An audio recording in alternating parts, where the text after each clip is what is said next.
Bonjour, je suis Patricia Pastor et je vais vous expliquer les raisons pour lesquelles j'ai choisi le métier de biographe. Une scène du film L'Auberge espagnole, réalisé par Cédric Klapisch, m'a beaucoup inspirée pour illustrer mon choix professionnel. Dans ce grand chantier qu'est notre vie, perpétuellement en évolution, je me dis qu'au fond, nous sommes tous identiques. Même si les histoires semblent diverger selon les personnes, nous pouvons nous identifier, nous reconnaître les uns les autres. Toutes les histoires se rejoignent au travers de points communs, de scènes que nous avons tous vécues, de ressentis que nous avons tous éprouvés. Je ne suis pas qu'une seule personne, je suis plein de personnes à la fois. Et du fait qu'on change, on évolue, on est toujours plein de monde à la fois. On se ressemble tous sur cette terre. Il est donc possible d'écrire pour soi, mais aussi pour les autres, en leur donnant la parole par le biais du stylo plume, pour entrer dans leur univers. Bien sûr, chacun a sa façon propre de réagir aux événements. C'est ce qui nous différencie les uns des autres, constitue notre identité. Mais aussi complexe soit-elle, nous sommes tous unis par la vie elle-même et pouvons interagir pour la rendre plus douce.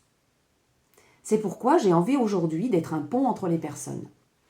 Apporter mon aide pour que l'historique familial ne parte aux oubliettes est très valorisant pour moi. La première question qui me vient à l'esprit lorsque je cite le mot biographie, c'est « Qu'est-ce que ça changerait d'avoir accès à l'histoire de nos aïeux ?» En fait, ignorer les origines de son histoire familiale revient à freiner sa capacité d'évolution en reproduisant parfois certains schémas négatifs. Alors que si nous nous autorisons la connaissance de ce passé familial, en le transcrivant, nous offrons à nos enfants et petits-enfants l'occasion de comprendre à leur tour l'origine de leur propre histoire. Lorsque nous sommes informés de l'histoire de notre famille, nous sommes mieux à même d'enrichir notre identité personnelle qui va s'affirmer. Je citerai en exemple le cas d'un petit-fils qui s'est inspiré du métier de son grand-père, cuisinier. Il a ressenti beaucoup de plaisir à exercer cet art culinaire et il a choisi de devenir boulanger-pâtissier.